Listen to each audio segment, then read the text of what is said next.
गुरुवार की व्रत कथा। भारतवर्ष में एक प्रतापी और दानी राजा राज्य करता था। वो नित्य गरीबों और ब्राह्मणों की सहायता करता था। ये बात उसकी रानी को अच्छी नहीं लगती थी। वो न ही गरीबों को दान देती, न ही भगवान का पूजन करती थी और राजा को भी दान देने से मना किया करती थी। एक दिन राजा शिकार खेलने वन को गए हुए थे तो रानी महल में अकेली थी। उसी समय बृहस्पति देव साधु वेश में राजा के महल में भिक्षा मांगने के लिए आए और भिक्षा मांगी। रानी ने भिक्षा देने से इनकार कर दिया और कहा, हे साधु महाराज, मैं तो इस दान पुण्य से तंग आ गई हूं। मेरा पति सारा धन लौटाता रहता है। मेरी इच्छा है कि हमारा धन नष्ट हो जाए, फिर न तो रहेगा धन और न ही रहेगा दान। साधु ने कहा, देवी, तुम तो बड़ी विचित्र हो। धन संतान तो सभी चाहते हैं, पुत्र और लक्ष्मी तो पापी के घर भी होने चाहिए। यदि तुम्हारे घर अधिक धन है तो भूखों को भोजन दो, प्यासों के लिए प्याऊ बनवाओ, मुसाफिरों के लिए धर्मशालाएं खुलवाओ। जो निर्धन है उनकी कुंवारी कन्याओं का विवाह करवाओ। ऐसे और भी कई काम हैं जिनके करने से तुम्हारा यश लोक परलोक में फैलेगा। परंतु रानी पर उपदेश का कोई प्रभाव न पड़ा। वो बोली, महाराज, आप मुझे कुछ न समझाएं। मैं ऐसा धन नहीं चाहती जो हर जगह बांटती फिरूं। साधु ने उत्तर दिया, यदि तुम्हारी ऐसी ही इच्छा है तो तथास्तु। तुम ऐसा करना कि बृहस्पतिवार को घर लीपकर पीली मिट्टी से अपना सिर धोकर स्नान करना, भट्टी चढ़ाकर कपड़े धोना। ऐसा करने से तुम्हारा सारा धन नष्ट हो जाएगा। इतना कहकर वो साधु महाराज वहां से चले गए। साधु के अनुसार कही बातों को पूरा करते हुए रानी को केवल 3 बृहस्पतिवार ही बीते थे कि उसकी समस्त धन संपत्ति नष्ट हो गई। भोजन के लिए राजा का परिवार तरसने लगा। तब एक दिन राजा ने रानी से कहा, हे रानी, तुम यहीं रहो, मैं दूसरे देश को जाता हूं, क्योंकि यहाँ पर सभी लोग मुझे जानते हैं, इसीलिए मैं कोई छोटा काम नहीं कर सकता। ऐसा कहकर राजा परदेश चला गया। वहां वो जंगल से लकड़ी काट कर लाता और शहर में बेचता। इस तरह वो अपना जीवन व्यतीत करने लगा। इधर राजा के परदेश जाते ही रानी और दासी दुखी रहने लगी। एक बार जब रानी और दासी को 7 दिन तक बिना भोजन के रहना पड़ा तो रानी ने अपनी दासी से कहा, हे दासी, पास ही के नगर में मेरी बहन रहती है। वो बड़ी धनवान है। तू उसके पास जा और कुछ धन मांग ला ताकि थोड़ी बहुत गुजर बसर हो जाए। दासी रानी की बहन के पास गई। उस दिन गुरुवार था और रानी की बहन उस समय बृहस्पतिवार व्रत की कथा सुन रही थी। दासी ने रानी की बहन को अपनी रानी का संदेश दिया, लेकिन रानी की बड़ी बहन ने कोई उत्तर नहीं दिया। जब दासी को रानी की बहन से कोई उत्तर नहीं मिला तो वो बहुत दुखी हुई और उसे क्रोध भी बहुत आया। दासी ने वापस आकर रानी को सारी बात बता दी। सुनकर रानी ने अपने भाग्य को ही कोसा। उधर रानी की बहन ने सोचा कि मेरी बहन की दासी आई थी, परंतु मैं उससे बोली भी नहीं, इससे वो बहुत दुखी हुई होगी। कथा सुनकर और पूजन समाप्त करके वो अपनी बहन के घर आई और कहने लगी, हे बहन, मैं बृहस्पतिवार का व्रत कर रही थी। तुम्हारी दासी मेरे घर आई थी, परंतु जब तक कथा होती है तब तक न तो उठते हैं और न ही बोलते हैं, इसीलिए मैं नहीं बोली। कहो दासी, तुम क्यों गई थी? रानी बोली, बहन, तुमसे क्या छिपाऊं, हमारे घर में खाने तक को अनाज नहीं था। ऐसा कहते कहते रानी की आंखें भर आईं। उसने दासी समेत पिछले 7 दिनों से भूखे रहने तक की बात अपनी बहन को बता दी। रानी की बहन बोली, देखो बहन, भगवान बृहस्पति देव सबकी मनोकामना पूर्ण करते हैं। देखो, शायद तुम्हारे घर में अनाज कहीं रखा हो। पहले तो रानी को विश्वास नहीं हुआ, पर बहन के आग्रह करने पर उसने अपनी दासी को अंदर भेजा तो उसे सचमुच अनाज से भरा एक घड़ा मिल गया। ये देखकर दासी को बड़ी हैरानी हुई। दासी रानी से कहने लगी, हे रानी, जब हमको भोजन नहीं मिलता तो हम व्रत ही तो करते हैं, इसीलिए क्यों न इनसे व्रत और कथा की विधि पूछ ली जाए ताकि हम भी व्रत कर सकें। तब रानी ने अपनी बहन से बृहस्पतिवार व्रत के बारे में पूछा। उसकी बहन ने बताया, बृहस्पतिवार के व्रत में चने की दाल और मुनक्का से विष्णु भगवान का केले की जड़ में पूजन करें तथा दीपक जलाएं, व्रत कथा सुने और पीला भोजन ही करें। इससे बृहस्पति देव प्रसन्न होते हैं। व्रत और पूजन की विधि बतलाकर रानी की बहन अपने घर को लौट गई। 7 दिन बाद जब गुरुवार आया तो रानी और दासी ने व्रत रखा। गुड़साल में जाकर चना और गुड़ लेकर आ गईं। फिर उससे केले की जड़ तथा विष्णु भगवान का पूजन किया। अब पीला भोजन कहाँ से आए, इस बात को लेकर दोनों बहुत दुखी थीं। चूंकि उन्होंने व्रत रखा था, इसीलिए बृहस्पति देव उनसे प्रसन्न थे। इसीलिए वो एक साधारण व्यक्ति का रूप धारण करके 2 थालों में सुंदर पीला भोजन दासी को दे गए। भोजन पाकर दासी प्रसन्न हुई और फिर रानी के साथ मिलकर उसने भोजन ग्रहण किया। उसके बाद वो सभी गुरुवार को व्रत और पूजन करने लगी। बृहस्पतिवार भगवान की कृपा से उनके पास फिर से धन संपत्ति आ गई, परंतु रानी फिर से पहले की तरह आलस करने लगी। तब दासी बोली, देखो रानी, तुम पहले भी इस प्रकार का आलस करती थी। तुम्हें धन रखने में कष्ट होता था, इस कारण सभी धन नष्ट हो गया। और अब जब भगवान बृहस्पतिवार की कृपा से धन मिला है तो तुम्हें फिर से आलस होता है। रानी को समझाते हुए दासी कहती है कि बड़ी मुसीबतों के बाद हमने ये धन पाया है, इसीलिए हमें दान पुण्य करना चाहिए, भूखे मनुष्यों को भोजन कराना चाहिए और धन को शुभ कार्यों में खर्च करना चाहिए, जिससे तुम्हारे कुल का यश बढ़ेगा, स्वर्ग की प्राप्ति होगी और पितृ प्रसन्न होंगे। दासी की बात मानकर रानी अपना धन शुभ कार्यों में खर्च करने लगी, जिससे पूरे नगर में उसका यश फैलने लगा। एक दिन राजा दुखी होकर जंगल में एक पेड़ के नीचे आसन जमाकर बैठ गया। वो अपनी दशा को याद करके रोने लगा। बृहस्पतिवार का दिन था। एकाएक उसने देखा कि निर्जन वन में एक साधु प्रकट हुए। वो साधु वेश में स्वयं बृहस्पति देव थे। लकड़हारे के सामने आकर बोले, हे लकड़हारे, इस सुनसान जंगल में तू चिंतामग्न क्यों बैठा है?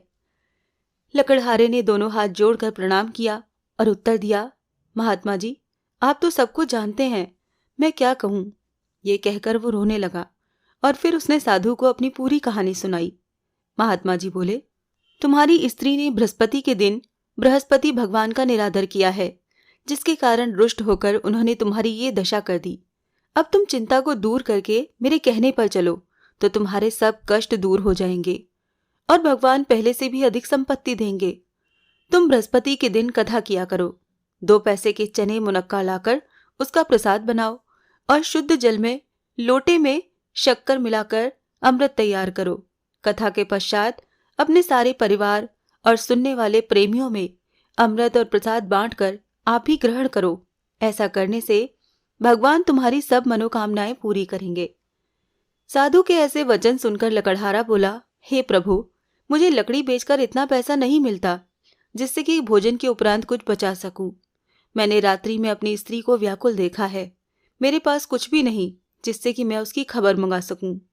साधु ने कहा, हे लकड़हारे, तुम किसी बात की चिंता मत करो। बृहस्पति के दिन तुम रोजाना की तरह लकड़ियां लेकर शहर को जाओ। तुमको रोज से दुगना धन प्राप्त होगा, जिससे तुम भली भांति भोजन कर लोगे और बृहस्पति देव की पूजा का सामान भी आ जाएगा। इतना कहकर साधु अंतर्ध्यान हो गए। धीरे धीरे समय व्यतीत होने पर फिर वही बृहस्पति का दिन आया। लकड़हारा जंगल से लकड़ी काट कर किसी शहर में बेचने गया। उसे उस दिन और दिन से अधिक पैसा मिला।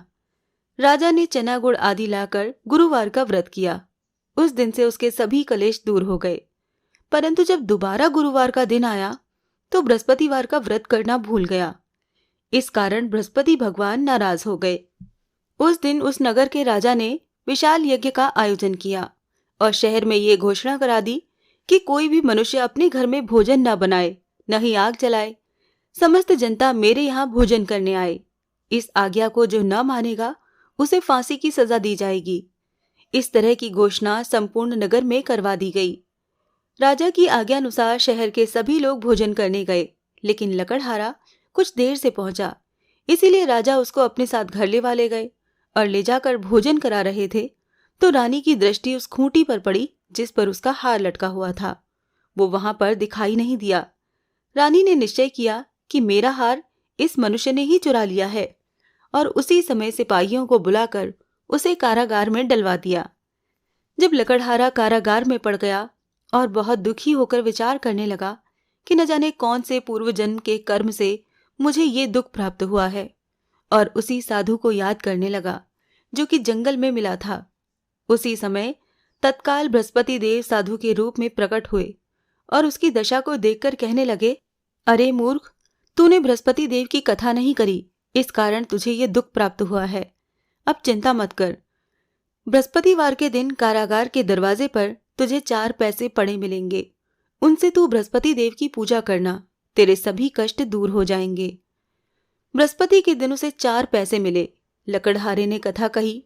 उसी रात्रि को बृहस्पति देव ने उस नगर के राजा को स्वप्न में कहा, हे राजा, तुमने जिस आदमी को कारागार में बंद कर दिया है वो निर्दोष है, वो राजा है, उसे छोड़ देना। रानी का हार उसी खूंटी पर लटका है।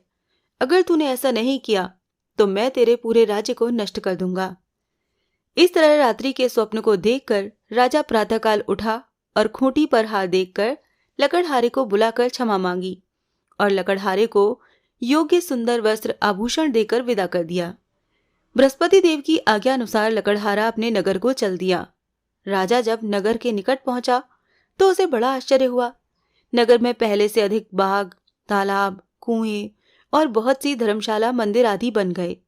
राजा ने पूछा, ये किसका बाग और धर्मशाला है? तब नगर के सब लोग कहने लगे, ये सब रानी और बांदी के हैं। तो राजा को आश्चर्य हुआ और गुस्सा भी आया। जब रानी ने ये खबर सुनी कि राजा आ रहे हैं तो उन्होंने बांदी से कहा, हे दासी, देख, राजा हमको कितनी बुरी हालत में छोड़ गए थे। हमारी ऐसी हालत देखकर वो लौट न जाएं, इसीलिए तू दरवाजे पर ही खड़ी हो जा। आज्ञा अनुसार दासी दरवाजे पर खड़ी हो गई।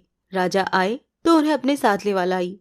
तब राजा ने क्रोध करके अपनी रानी से पूछा कि यह धन तुम्हें कैसे प्राप्त हुआ? तब उन्होंने कहा, हमें ये सब धन बृहस्पति देव के इस व्रत के प्रभाव से प्राप्त हुआ है। राजा ने निश्चय किया कि 7 रोज बाद तो सभी बृहस्पति देव की पूजन करते हैं, परंतु मैं प्रतिदिन दिन में 3 बार कहानी और रोज व्रत किया करूंगा। अब तो हर समय राजा के दुपट्टे में चने की दाल बंधी रहती और दिन में 3 बार कहानी कहता। एक रोज राजा ने विचार किया कि चलो अपनी बहन के यहाँ हो आऊं। इस तरह निश्चय कर राजा घोड़े पर सवार होकर अपनी बहन के यहाँ को चलने लगा। मार्ग में उसने देखा कि कुछ आदमी एक मुर्दे को लिए जा रहे हैं। उन्हें रोककर राजा कहने लगा, अरे भाइयों, मेरी बृहस्पति देव की कथा सुन लो। वो बोले, लो, हमारा तो आदमी मर गया है, इसको अपनी कथा की पड़ी है। परंतु कुछ आदमी बोले, अच्छा कहो, हम तुम्हारी कथा भी सुनेंगे। राजा ने दाल निकाली और जब कथा आधी हुई तो मुर्दा हिलने लगा और जब कथा समाप्त हो गई तो वो मुर्दा राम राम कह के खड़ा हो गया। आगे मार्ग में उसे एक किसान खेत में हल चलाता मिला। राजा ने उसे देखा और उससे बोले, अरे भैया, तुम मेरी बृहस्पतिवार की कथा सुन लो। किसान बोला, जब तक मैं तेरी कथा सुनूंगा तब तक तो 4 हरैया जोत लूंगा। जा, अपनी कथा किसी और को सुनाना। इस तरह राजा आगे चलने लगा। राजा के हटते ही बैल पछाड़ खाकर गिर गए और किसान के पेट में बड़ी जोर का दर्द होने लगा। उसी समय उसकी माँ रोटी लेकर आई। उसने जब ये देखा तो अपने पुत्र से सब हाल पूछा और बेटे ने सब हाल कह दिया। तो बुढ़िया दौड़ी दौड़ी उस घुड़सवार के पास गई और उससे बोली कि मैं तेरी कथा सुनूंगी, तू अपनी कथा मेरे खेत पर चलकर ही कहना। राजा ने बुढ़िया के खेत पर जाकर कथा कही, जिसके सुनते ही वो बैल उठ खड़े हुए और किसान के पेट का दर्द भी बंद हो गया। राजा अपनी बहन के घर पहुंचा। बहन ने भाई की खूब मेहमानी की। दूसरे रोज प्रातःकाल राजा जगा तो वो देखने लगा कि सब लोग भोजन कर रहे हैं। राजा ने अपनी बहन से कहा, कोई ऐसा मनुष्य है जिसने भोजन नहीं किया हो? मेरी बृहस्पतिवार की कथा सुन ले। बहन बोली, हे भैया, ये देश ऐसा ही है कि पहले यहाँ लोग भोजन करते हैं, बाद में अन्य काम करते हैं। अगर कोई पड़ोस में हो तो देख आती हूँ। वो ऐसा कहकर देखने चली गई, परंतु उसे कोई ऐसा व्यक्ति नहीं मिला जिसने भोजन न किया हो। फिर वो एक कुम्हार के घर गई जिसका लड़का बीमार था। उसे मालूम हुआ कि उनके यहाँ 3 रोज से किसी ने खाना नहीं खाया है। रानी ने अपने भाई की कथा सुनने के लिए कुम्हार से कहा और वो तैयार हो गया। राजा ने जाकर बृहस्पतिवार की कथा कही, जिसको सुनकर उसका लड़का ठीक हो गया। अब तो राजा की प्रशंसा होने लगी। एक रोज राजा ने अपनी बहन से कहा, बहन, हम अपने घर को जाएंगे, तुम भी तैयार हो जाओ। राजा की बहन ने अपनी सास से कहा। सास ने कहा, हाँ चली जा, परंतु अपने लड़कों को मत ले जाना, क्योंकि तेरे भाई की कोई औलाद नहीं है। बहन ने अपने भैया से कहा, भैया, मैं तो चलूंगी, पर कोई बालक नहीं जाएगा। तब राजा बोला, जब कोई बालक नहीं चलेगा तब तुम ही चलकर क्या करोगी? बड़े दुखी मन से राजा अपने नगर को लौट आया। राजा ने अपनी रानी से कहा, हम निर्वंशी हैं, हमारा मुंह देखने का धर्म नहीं है और कुछ भोजन नहीं किया। रानी बोली, हे प्रभु, बृहस्पति देव ने हमें सब कुछ दिया है, वो हमें औलाद अवश्य देंगे। उसी रात को बृहस्पति देव ने राजा से स्वप्न में कहा, हे राजा, उठ, सभी सोच त्याग दे, तेरी रानी गर्भ से है। राजा को ये बात सुनकर बहुत खुशी हुई। 9वें महीने में उसके गर्भ से एक सुंदर पुत्र पैदा हुआ। तब राजा बोला, हे रानी, स्त्री बिना भोजन के रह सकती है, पर बिना बात कहे नहीं रह सकती। जब मेरी बहन आए तब तुम उससे कुछ मत कहना। रानी ने सुनकर हाँ कर दी। जब राजा की बहन ने ये शुभ समाचार सुना तो वो बहुत खुश हुई और बधाई लेकर अपने भाई के घर आई। तब रानी ने कहा, घोड़ा चढ़कर तो नहीं आई, गधा चढ़ी आई। राजा की बहन बोली, भाभी, मैं इस प्रकार ना कहती तो तुम्हें औलाद कैसे मिलती? बृहस्पति देव ऐसे ही हैं, जैसी जिसके मन में कामनाएं हैं सभी को पूर्ण करते हैं। जो सद्भावना पूर्वक बृहस्पतिवार का व्रत करता है, कथा पढ़ता है या सुनता है या दूसरों को सुनाता है, बृहस्पति देव उसकी सभी मनोकामनाएं पूर्ण कर देते हैं। आइए अब बृहस्पति देव की आरती का पाठ करते हैं। जय बृहस्पति देवा, ओम जय बृहस्पति देवा, छिन छिन भोग लगाऊं कदली फल मेवा। ओम जय बृहस्पति देवा, तुम पूर्ण परमात्मा, तुम अंतर्यामी, जगत पिता जगदीश्वर, तुम सबके स्वामी। ओम जय बृहस्पति देवा, चरणामृत निज निर्मल, सब पातक हरता, सकल मनोरथ दायक, कृपा करो भरता। ओम जय बृहस्पति देवा, तन मन धन अर्पण कर, जो जन शरण पड़े, प्रभु प्रकट तब होकर, आकर द्वार खड़े। ओम जय बृहस्पति देवा, दीन दयाल दयानिधि, भक्तन हितकारी, पाप दोष सब हरता, भव बंधन हारी। ओम जय बृहस्पति देवा, सकल मनोरथ दायक, सब संशय धारो, विषय विकार मिटाओ, संतन सुखकारी। ओम जय बृहस्पति देवा, जो कोई आरती तेरी प्रेम सहित गावे, सेठानंद आनंद कर, सो निश्चय पावे। ओम जय बृहस्पति देवा। बोलो विष्णु भगवान की जय।